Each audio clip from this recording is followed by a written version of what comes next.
ことも大事だと思いましたと話していました。一旦一路構想を掲げ巨額の融資を行ってきましたが、アメリカの研究機関がその実態を分析した最新の報告書を公表しました。返済が滞った国に対する罰則金利を3倍近くに引き上げるなど、債権回収を強化する姿勢が浮かび上がりました。アメリカ南部バージニア州の公立大学ウィリアム&メアリー校のエイドデータ研究所は、ネットなどで得られる中国や途上国の公開情報と増減の 8.7% と、その前の4年間と比べ3倍近くに含まれていたということで、中国が債権回収を強化する姿勢が浮かび上がりました。陽新電機では9月のリーグ優勝の時に15日間セールを行っていて、この月の売り上げはおよそ790の医療機関から報告されたインフルエンザの患者数が前の週より1540人多い 12,694 人で、そして切り口に虫などが入って病気にならないよう専用のクリームを塗って保護していました。奈良市の70代の男性は、お寺を見るために修復のための木材は足りるのか心配していましたが、少しでも将来につないでいく助けができてありがたいですと話していました。奈良森林管理事務所の中井正幸所長は、実は兵庫ポークそして宇都宮ポークっていう2回名前がそうなんですが、一方でポークは今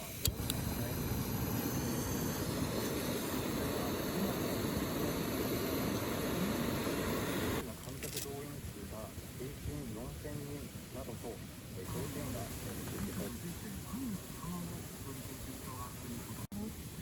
繰り返し何度も使われますが、目標されている対応年数は20年の3年。土曜、日曜、祝日を除く毎日夜間に行われる予定ですが、天候によっては延期される場合があります。以上、日本道路交通情報センターでした。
次は広がりやすくなります。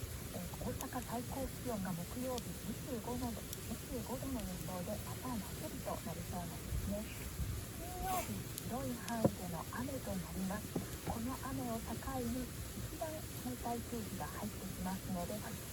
週末から来週にかけては気温が徐々に下がっていきそうです。土曜日、日曜日、西部の南部は大体晴れますが、北部6度くらいとなりそうでして、今朝の最終気温よりも日中の気温が上がらないといった感じになりそうなんですね。来週は11月下旬並みの肌寒さとなりそうです。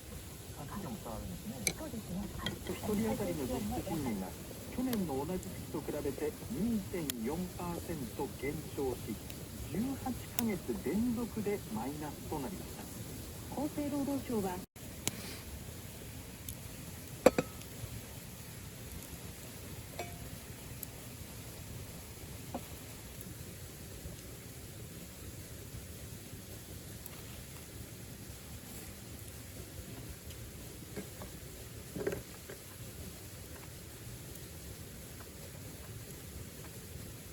ったり曇ったりでしょう。九州と四国、中国地方、近畿、東海、関東甲信は穏やかに晴れる見込みです。北陸は初め曇りで、朝までは雨のところもありますが、次第に晴れ間が広がるでしょう。東北は太平洋側は朝から晴れる見込みです。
程度は分かっていないということで、警察などが詳しい状況を調べています。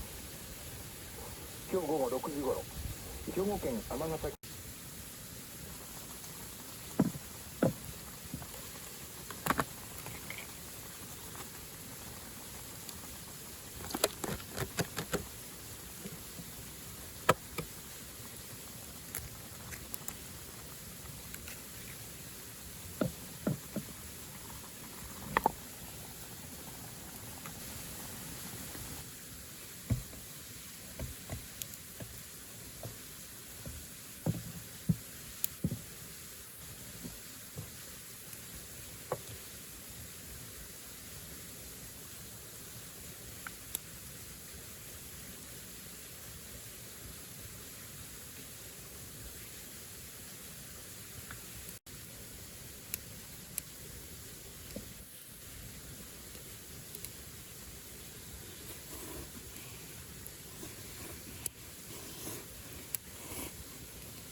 スポーツ団体を紹介、そして若者の悩みに寄り添う番組です。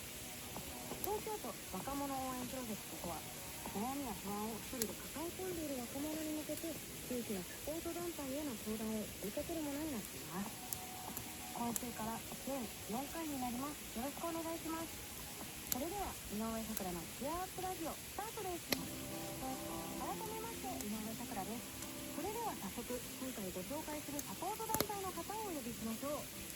認定特定非営利活動法人育て上げネット、阿部渉さんです。よろしくお願いします。はい、はじめまして、阿部渉です。よろしくお願いします。よろしくお願いします。まずは阿部さん、私から団体の